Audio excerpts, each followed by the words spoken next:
Hi, I'm not Emma. I'm not Emma. Sure? I did. Trust me, I'm not Emma.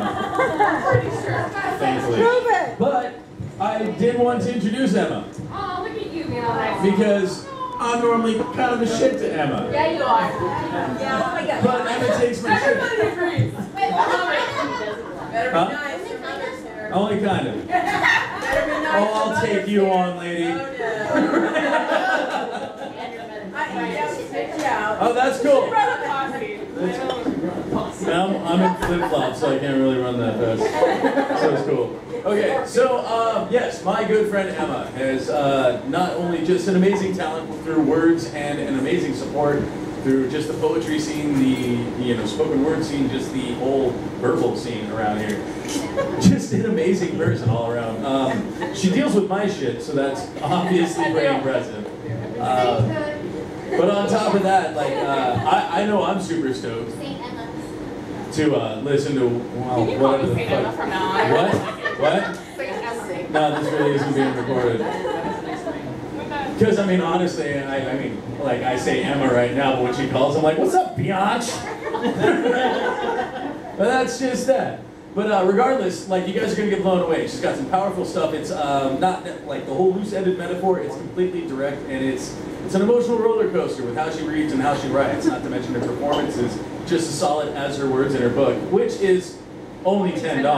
Only $10. And a whole bag of jam. That would have been better if it was gin.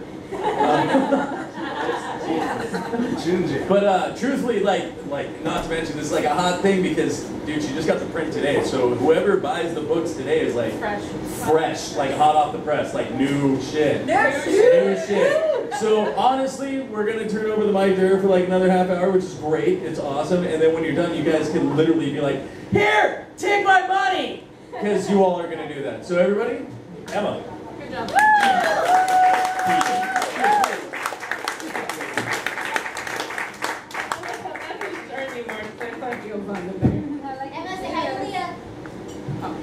Hi, Aaliyah. Hi, Leah. Get back up. Ah, fuck. We do things together sometimes, and it doesn't. We write words together. Because I was going to say. You didn't let me finish my sentence. Wayne is in the room. I'm sorry.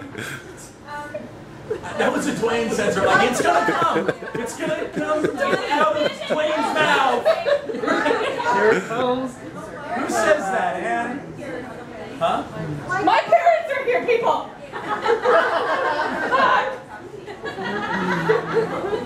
Language. There's more where that. It's not malicious. Your parents are here. This is some new stuff, people. New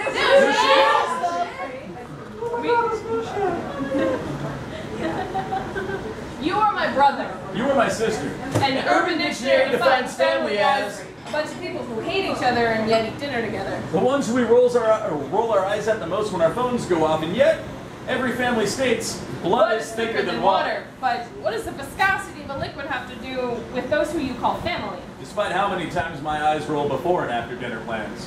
My cousins Val, Chris. live in Alaska, but we were never close enough to warrant a phone call, let alone a plane ticket. My uncle Jeff. is the biggest joke I started laughing about years ago. And that basically leaves me with my mother Angie. and my father. Randy. But sorry, Pops, you weren't exactly the best parent a kid could ask for. So that basically leaves me with my mom. But I still have family. I pulled the plug on the only parent who loved me since the day I was born. Grandma Peggy. I told my ex-stepfather Lonnie. how to love his son, making him lunch through a bonfire, July 4th, 96. just to throw fists in my general direction. My mother Lori. and current boyfriend Glenn. live together inside a motto of, after me, you can be first. My mouth craves the consistency of words like dad, Never there. Mom. Overly present. Brother, Make-believe. and sister. She really tried. So I seek out these people who match the description and staple them to my family tree. But their branches are so obviously stolen Or from damaged. other orchards that I have to tangle them together with stories until authenticity emerges from their confusion. The faces at my dinner table are redefined. Dad. Mike. Dad. Tom. Mom. Angie. Mom. Julie. Mom. Rochelle. Sister. Hannah. Sister. Cassie. brother? David. It's the blistering hot summer and I'm at the family reunion. And it's mine. The heat reached peak temperatures. Boiling over. I decided to cool off and jump in the gene pool. Stripping down to insecure bone, I climbed the high dive and cannonball. Breaking my back on the bottom, the pool was empty. So was the spirit. All water abandoned its perimeter, no life source to replenish my overheated circumstances.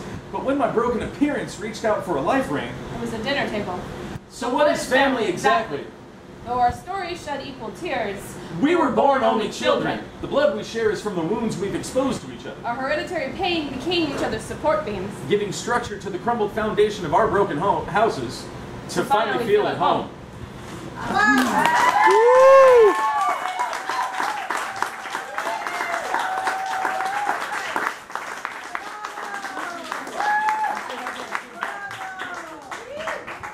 Michelle, you made it. I didn't think you would make it. So that was David Arthur, everybody. He's here next week and usually here on Sundays too to bother us all with prompts. I like yelling. That you do, like throwing pens. Yes. Throwing pens? Pens. Pens. Pens. Depends. We're such a word people. We really don't hear each other that well. What?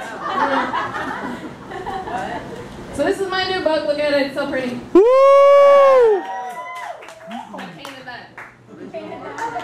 So again, with the first book and the second book, you get original artwork on the front of it. This one is called, so I'm going to do a little background story. It's called Mother Culture's Rebellious Stepchild. I am Mother Culture's Rebellious Stepchild. No way. I am. If you've read Daniel Quinn, shut up. If you've read Daniel Quinn, you'll understand a little bit more. But the whole point is that mother culture is a term he uses about today's society. I suggest reading Ishmael and my Ishmael only because you'll understand a little bit what I have to say more.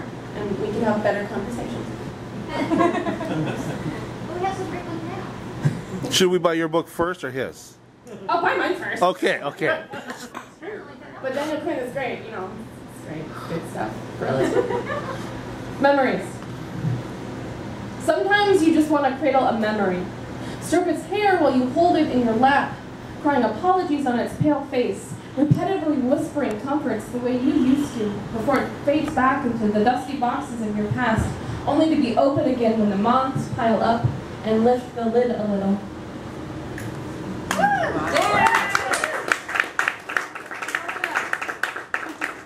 Set list. I'm so unprepared. I'm sorry. Pull the corners, damn it. Shut up. It's white. It's already white. No, seriously, this week has been really shitty. So, thank you all who know what's been going on for being here. And I am extremely unprepared. I didn't wing it, but I'm super like I don't know what the fuck I'm doing. So. But you do it fabulously. Thank you.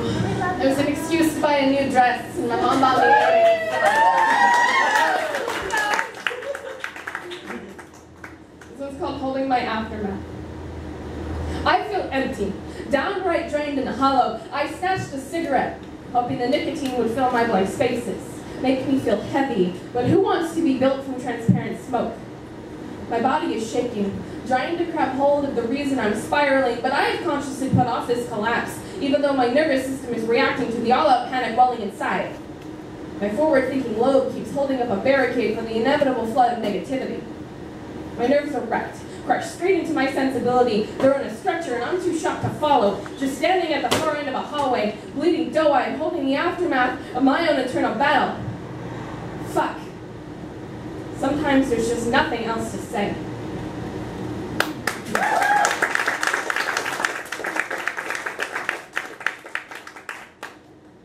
This is the first book. I still have copies. They are also only $10. Only $10? But if you buy two, I'll give you for $15. You know, both of those. Yeah, only $15 for two.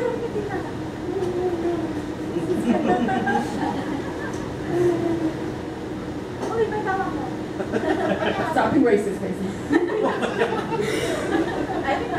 This is happening. This one's called Loneliness Exposed. It's really sad. That's really sad. Sometimes it is the little moments that remind her just how lonely she is. When the sun rises and her eyes open for the first time that day, she asks herself, while lying under the warmth and protection of her dream-drenched covers, what is my reason for waking today? When she has no answer, she cries as she dresses and she tries to make one. When the night is filled with company, she laughs and smiles for the first time that day. During the inevitable march of solitude back to her car, she asks herself, what is my reason for going home? When she has no answer, she cries as she drives and she tries to make one. When the moon rises and she tilts her head to the dust scattered in the sky for the first time that day, she asks herself while staring at the magnified beauty above her, what is my reason for looking up? When she has no answer, she hangs her head to the ugly ground and goes inside, too tired to make one. See, it is the little moments, like looking at the stars in a clear night, claiming they are brighter than usual, and turning to your left to ask the person next to you if they think the same thing, that exposes how lonely you truly are. What is the reason for doing anything when there's no pair of eyes next to yours, reveling in the same beauty that baffles you? Because there comes a time when reasoning with loneliness becomes too exhausting. Wow.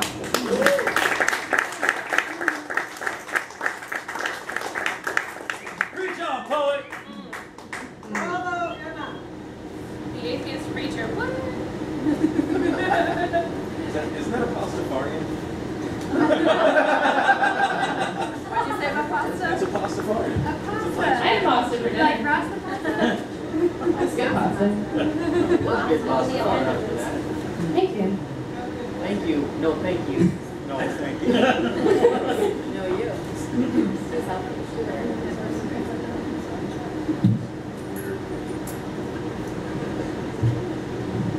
You're laughing, it's just... She cracked a good one. It was all about like if her phone went off and interrupted your shit, and she would be like, "Oh my God, whose phone is that?" So it was more of a compliment laugh, but Thanks, Andrea. which is like 5%. I love you too. Choice later? Yeah. Whiskey. You always drunk. It's fine. Just I get you. So,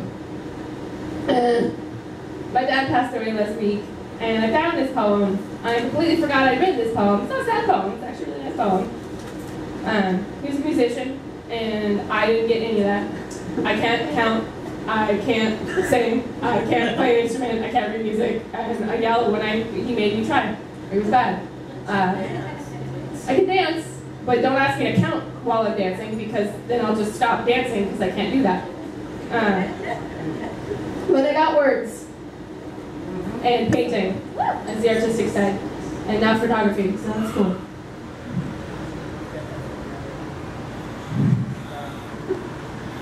So it's called Artistic Envy. Artists have always held authority over me. Since I was young, I could find those who embodied a word. Their colors reminded me of a decade that took my father long before I was born. The words were a window into his prime. The music were hymns to a religion I wanted to be baptized in. I was a historian grabbing for primary resources, researching my own blood to find its roots, where it flowed and who it's drowned, because it's aging even in me. Coagulating fossils build up in my veins, and I can unlock their secrets, the key shattered in his mind. I revered these people.